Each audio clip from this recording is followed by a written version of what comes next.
Brancho Sarayashiki, the dish mansion at Brancho. The Sengoku, or Warring States period in Japan, was a time of great social upheaval and political intrigue. It was during the Onin War, 1467 to 1477, that Aoyama, the chief retainer of Kotera Norimoto, lord of the magnificent Himeji Castle, plotted intrigue against the lordship. No one would have suspected if Okiku, one of Aoyama's young maids, had not overheard him discussing his plans with his follower, Shonotsubu Jinshiro, for Lord Kotero held him in high esteem and had even given him a fine mansion within the castle walls, and a set of priceless porcelain dishes from Haibei province. Aoyama was very pleased with his spacious mansion. He was especially impressed with its protective wooden walls, which, like the impregnable castle, were covered with white plaster for fire protection.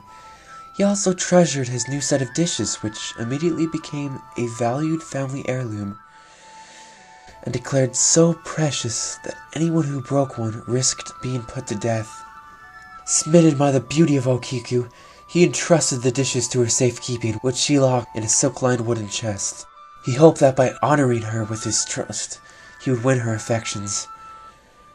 There were 10 dishes in the set, 3 cups, 3 saucers, 3 plates, and a teapot. They were made of the most delicate, translucent, snow-white porcelain she had ever seen. Okiku was indeed honored by Aoyama's gesture, but she was not sure of her new master's intentions. He was a famous samurai, after all, and far above her station. What could he possibly want with her other than a fleeting romance? So she steadfastly refused his advances. Besides, she was already secretly betrothed to the handsome young samurai, Kinugasa Motonobu. They met every night by the castle's main well, while everyone slept, and there they pledged their love for one another in the light of the moon god, Tsukiyomo no Mikoto. When she overheard Aoyama plotting against Lord Norimoto, she knew in her heart that she was right to have refused him. That night by the well, she told Kinugasa Aoyama's plans. He vowed to seek an audience with Lord Norimoto. Unfortunately for the young lovers, Aoyama's mother had followed Okiku to see why she was sneaking about the castle in the dark. She scurried back to the mansion and told her son what she had heard and seen. Burning with jealousy and furious that a mere maid would dare defy him, he ordered his mother to remove one of the dishes from Okiku's chest without her knowledge. Terrified for her own life, the old woman bowed herself out the door. When she was out of his sight, she relaxed her guard and cackled to herself over how simple a task it could be, as female head of the household, to steal a dish from one of her maids.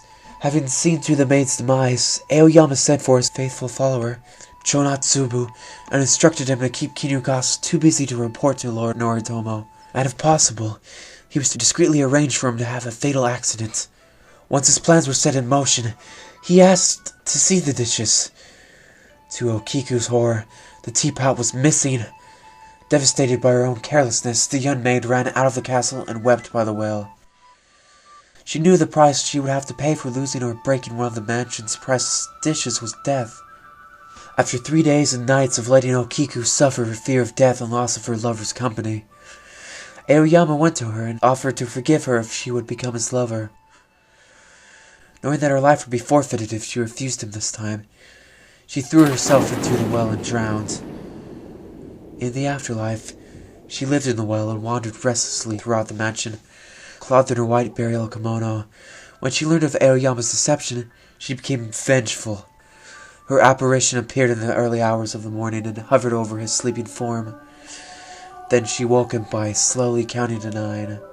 1, 2, 2, 3, 3, 4, 4, 5, 5, 6, 6, 7, 7, 8, 8, 9, 9. And shrieking in the most hideous voice, "Where's my teapot, Aoyama?" She continued to torment the samurai in this way for months, until he became so wan and thin from lack of food and sleep that he could barely walk, let alone lift his sword. Racked with guilt over her hand and her son's misery, His mother devised a plan. She hid behind the screen in his bedroom and waited for Okiku's nightly visitation. When the ghost counted to 9, she jumped out and yelled, 10! Okiku was so startled by the rude interruption, her mouth snapped shut, and she could not open it to shriek. Frustrated, she shook her fist and glared at Aoyama, but the old woman stood in front of him and glared back. Just go back to your well and stay there, Okiku. She commanded. Just look at poor Aoyama. He's not half the man he used to be. And now he's roaming around like one of the living dead. You've had your revenge. Leave us in peace. Okiku listened and nodded, but she was not quite satisfied. She needed one final symbolic act of revenge. She snatched the precious porcelain teapot and disappeared into the well. From that night forward, her sad voice could be heard counting to 9. The locals whisper that if you linger by the well under a full moon, long enough to hear her shriek, you will age 9 years and go mad. 5. Many years later, Okiku was enshrined in the city as the goddess of Junisho Shrine.